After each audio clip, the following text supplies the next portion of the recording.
આગળનો ક્વેશ્ચન છે કે જો એક્સનું એક્સ ટકા લેખે એક્સ વર્ષનું વ્યાજ એક્સ મળે તો એક્સ બરાબર કેટલા થાય?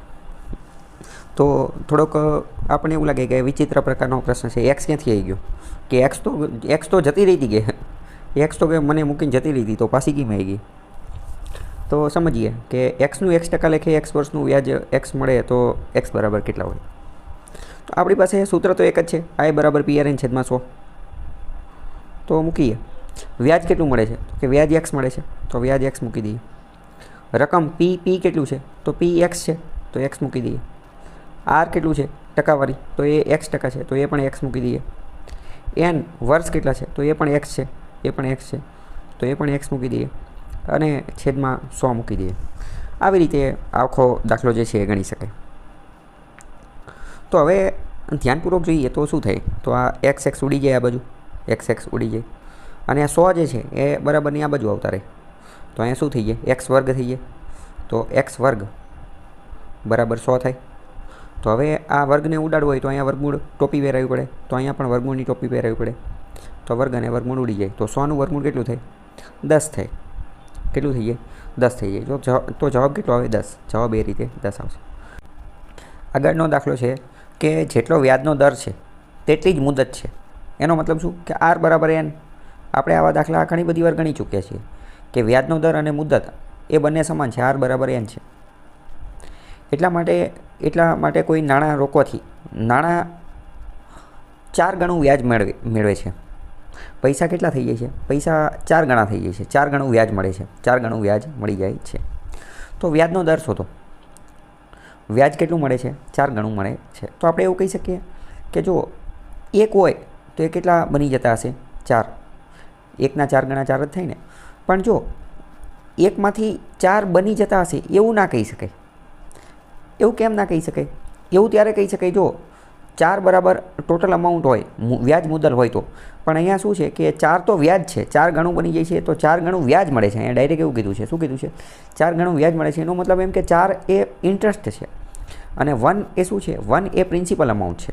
સમજાણું? આ ડિફરન્સ સમજવાનો છે. જો 1માંથી 4 બની જતો હોય તો એનો મતલબ એમ કે 4 જે છે ને એ વ્યાજ મુદ્દલ હોત, એ ટોટલ અમાઉન્ટ હોત. પણ અહીંયા એવું નથી. 4 ગણું વ્યાજ મળે છે એટલે કે 4 જે છે એ ડાયરેક્ટ ઇન્ટરેસ્ટ જ છે. તો ચલો ગણીએ શું જવાબ આવે છે. વ્યાજનો દર જેટલો છે એટલી જ મુદત છે તો આર બરાબર એન છે અને 4 ગણું વ્યાજ મળે છે તો ઇન્ટરેસ્ટ બરાબર કેટલા? 4 અને પી પ્રિન્સિપલ અમાઉન્ટ કેટલી? તો એ 1 બરાબર થઈ ગયું. આઈ બરાબર PRN છેદમાં 100 સૂત્ર મૂકીએ તો આઈ બરાબર કેટલા? તો કે આઈ બરાબર 4, પી બરાબર કેટલા? 1, આરના આર, એન બરાબર પણ આર મૂકીએ કારણ કે બંને સમાન છે એટલે અહીં આપેલું છે અને છેદમાં 100 બરાબર. તો શું થાય? આ 100 એ બરાબરની ઓલી બાજુ થઈ જાય તો 4 ગુણ્યા 100 બરાબર આર ગુણ્યા આર. તો શું આવે? 4 ગુણ્યા 100 એટલે કેટલા થાય? 400.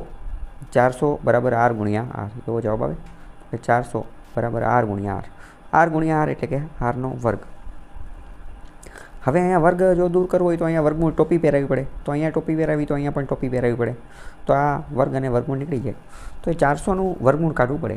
400નું વર્ગમૂળ કેટલું થાય? તો કે 20 થાય. 20નો વર્ગ જે છે આવી રીતે કરી શકાય. 400 એટલે શું થાય? તો કે 20નો વર્ગ લખીએ કે 20નો વર્ગ. 20નો વર્ગ અને આ વર્ગમૂળ અને આ વર્ગ એ ઉડી જાય. તો જવાબ શું આવે? 20% જવાબ આવે. 20% જવાબ. અને અહીંયા પણ જો જવાબ જે છે એ 20% જ આવે છે. ઇન શોર્ટ અહીંયા પણ આપણે આપણી જે સ્મોલ વર્લ્ડ ટેકનિક જે છે, આપણી એક નાનું વિશ્વ, નાની દુનિયા બનાવી દીધી કે ભાઈ નાણાં રોકવાથી કેટલું થઈ જાય છે કે 4 ગણું વ્યાજ મળી જાય છે. તો પહેલાં 1 હતું, પછી 4 થઈ ગયું. 1માંથી 4 વ્યાજ મળી ગયું. 4 ગણું તો જ થાય. 5 ગણા કીધા હોત તો 1માંથી 5 કરી નાખે બરાબર. તો 5 શું થઈ જાય? વ્યાજ થઈ જાય. 8 ગણું, 10 ગણું, 32 ગણું જે કહીએ આપણે દાખલો એ રીતે જ ગણવાનો છે. આગળનો દાખલો છે કે કોઈ રકમ 3 વર્ષમાં સાદા વ્યાજે મૂકવાથી મુદ્દલના 11ના છેદમાં 5 ગણી થઈ જાય છે તો વ્યાજનો દર શોધો. હવે આ દાખલો જાતે ગણવાનો છે. આપણે ઓલરેડી આવા ઘણા બધા દાખલા જે છે ગણી લીધા. તો આપણે શું કરીએ કે અહીંયા 11ના છેદમાં 5 ગણી થઈ જાય છે. મુદ્દલના 11ના છેદમાં 5 ગણી. તો આપણે શું માની લઈએ કે મુદ્દલ જે છે મુદ્દલ એ કેટલું હશે? એ 5 હશે. છેદ માની લઈએ. મુદ્દલ કેટલી હશે? એ છેદ માની લઈએ. મુદ્દલને છેદ માનીએ તો એ રકમ કેટલી? કોઈ રકમ 3 વર્ષમાં સાદા વ્યાજે મૂકવાથી એ રકમ મુદ્દલના 11ના છેદમાં 5 ગણી થઈ જાય છે. એ રકમ એટલી થઈ જાય છે. એનો મતલબ એમ શું કે ટોટલ અમાઉન્ટ વ્યાજ મુદ્દલ કેટલું હશે? તો વ્યાજ મુદ્દલ કેટલું મળે? તો કે વ્યાજ મુદ્દલ જે અંશ હોય એટલું મળે. અંશ કેટલો છે? 11. તો કે મુદ્દલ 5 થઈ જાય અને વ્યાજ મુદ્દલ 11 થઈ જાય. તો વ્યાજ કેટલું મળે? ઇન્ટરેસ્ટ કેટલું મળે? 5 હતું અને 11 બની ગયું. તો બેયનો ડિફરન્સ કેટલો થાય? તો કે વધારાના 6 જે છે એ વ્યાજ મળે. અથવા આ તો આપણે અંશ અને છેદ ટેકનિકનો ઉપયોગ કર્યો જે પર્સન્ટેજમાં સમજેલા હતા. જો એવી રીતે નથી ફાવતું તો તમે ડાયરેક્ટ માની લો કે મુદ્દલ કેટલી છે? તો કે મુદ્દલ છેદ માની લો. મુદ્દલ કેટલી છે? મુદ્દલ 5 માની લો. તો કોઈ રકમ 3 વર્ષમાં સાદા વ્યાજે મૂકવાથી મુદ્દલના 11/5 ગણી થઈ જાય છે. 5 ગણી થઈ જાય છે, બરાબર. તો વ્યાજ મુદ્દલની જ વાત કરે છે ને એ બરાબર કેટલી? તો કે મુદ્દલના 11/5 ગણી. તો કે મુદ્દલ ગુણ્યા 11/5. ગણીનો મતલબ ગુણાકાર જ તે ને. તો મુદ્દલ કેટલી છે? તો મુદ્દલ અહીંયા મુદ્દલની બધે 5 મૂકી દઈએ તો 5 પાછું ઉડી જાય તો 11 મળે. તો મુદ્દલ બરાબર P, પ્રિન્સિપલ અમાઉન્ટ 5 હતો, એ જે છે આપણને 11 મળી ગયા. P બરાબર 5, એ બરાબર 11. તો ઇન્ટરેસ્ટ કેટલું મળે? ઇન્ટરેસ્ટ બંનેનો ડિફરન્સ. તો 5 ને 5 10 અને 1 11 6. તો એના આધારે વ્યાજનો દર જે છે ગોતવાનો છે. n બરાબર તો 3. ચાલો પહેલાં ઘણા દાખલા ગણી લે છે, તમારે જાતે ગણવાનો છે. આગળનો દાખલો છે કે એક વ્યક્તિ 12,000ની રકમ 3 વર્ષ માટે અને 10,000ની રકમ 5 વર્ષ માટે સમાન સાદા વ્યાજના દરે મૂકે છે. એટલે શું કરે છે કે એક 12,000 રૂપિયા મૂકે છે એ 3 વર્ષ માટે અને બીજા કેટલા મૂકે છે? તો કે 10,000 રૂપિયા મૂકે છે. એટલા માટે 5 વર્ષ માટે. વ્યાજનો દર કેટલો છે? તો કે વ્યાજનો દર બંનેમાં એક સમાન છે. કેટલો છે એ નથી ખબર. અહીંયા જો 10% હશે તો અહીંયા પણ 10% હશે, અહીંયા 20% હશે તો અહીંયા પણ 20% હશે, પણ કેટલો છે એ નથી ખબર. બંનેમાં વ્યાજનો દર સરખો છે એટલું કીધેલું છે ખાલી, કે બંનેમાં વ્યાજનો દર સરખો છે. જો તેને કુલ 17,200 વ્યાજ મળે, કુલ 17,200 વ્યાજ મળે તો વ્યાજનો દર ગોતવાનો છે. તો હવે 17,200 વ્યાજ મળે તો આપણે વ્યાજનો દર ગોતવાનો છે. તો આની માટેનો બેસ્ટ રસ્તો શું થઈ શકે? બેસ્ટમાં બેસ્ટ રસ્તો શું થઈ શકે? બેસ્ટમાં બેસ્ટ રસ્તો એ થઈ શકે કે સમજો કે વ્યાજનો દર કેટલો હોઈ શકે? વ્યાજનો દર કેટલો હોઈ શકે? તો કે વ્યાજનો દર કાં તો 10, 15, 20 કે 25 આ ચારમાંથી જે હોઈ શકે. આમાં બેસ્ટ ટેકનિક કઈ હોઈ શકે? ઓપ્શન ટેકનિકનો ઉપયોગ કરો. ઓપ્શન ટેકનિકથી ફટાફટ જવાબ સુધી પહોંચી જવાય. માની લો કે આપણે ધારી લઈએ કે વ્યાજનો દર 10% હશે. કેટલો હશે? 10%. તો 12,000નો ગોતી લઈએ. 12,000 કેટલા માટે મૂકે છે? 3 વર્ષ માટે. તો 10% 1 વર્ષ માટે હશે. 10% 1 વર્ષ માટે હશે. 3 વર્ષ માટે 30%. તો 12,000ના ડાયરેક્ટ કેટલા ગોતીએ? 12,000ના 30%. તો 12,000ના 30% કેટલા થાય? તો કે 12 તરી 36, એટલે કે 3600 થાય. 3600. હવે શું થાય? 10% વ્યાજનો દર તો સમાન છે, તો 10,000ને પણ એટલામાં જ મૂકશે. તો 10,000ના કેટલા થાય? 10%, પણ 5 વર્ષ છે. 5 વર્ષ એટલે અહીંયા કેટલા થઈ જશે? 50%. તો 10,000ના 50% કેટલા થાય? 10,000ના 50% એના ડાયરેક્ટ અડધા, તો કે 5,000. કેટલા થાય? 5,000. તો 3600 અને 5,000 કેટલા થાય? તો કે 5,000 અને આ 3,000 8,600. તો 8600. 8,600 થવા જોઈએ. 8,600. તો અહીંયા તો એટલું નથી થતું. અહીંયા 17,200 થાય છે. 17,200 થાય છે. તો અહીંયા આપણને એ તો ખબર પડી ગઈ કે જવાબ તો 10 કરતાં તો મોટો જ આવશે. 10 કરતાં મોટો આવશે, બરાબર. હવે આને ધ્યાનપૂર્વક જોઈએ ને તો અહીંયા તમે ધ્યાનપૂર્વક જુઓ. 8,600 છે. 8,600, બરાબર. 8,600ના ડબલ કરો તો કે 8,600ના ડબલ કરો તો કે 8ના ડબલ કેટલા થાય? 16,000. અને 600ના ડબલ કેટલા થાય? તો કે 1200. તો કે 16,000 અને 17,200 આવે. તો અહીંયા રકમ એટલું જ મળે છે, 17,200. એટલે કે એની કરતાં ડબલ છે. એની કરતાં ડબલ. તો આપણે અહીંયા જે 10% ધાર્યો હતો એની કરતાં જવાબ કેટલો હોવો જોઈએ? ડબલ. તો 10%ના ડબલ થાય 20%. તો આવી રીતે ગણી શકો છો. ઇન શોર્ટ, ઓપ્શનનો ઉપયોગ કરી અને ડાયરેક્ટ ફટાફટ સરળતાથી જવાબ સુધી પહોંચી શકાય.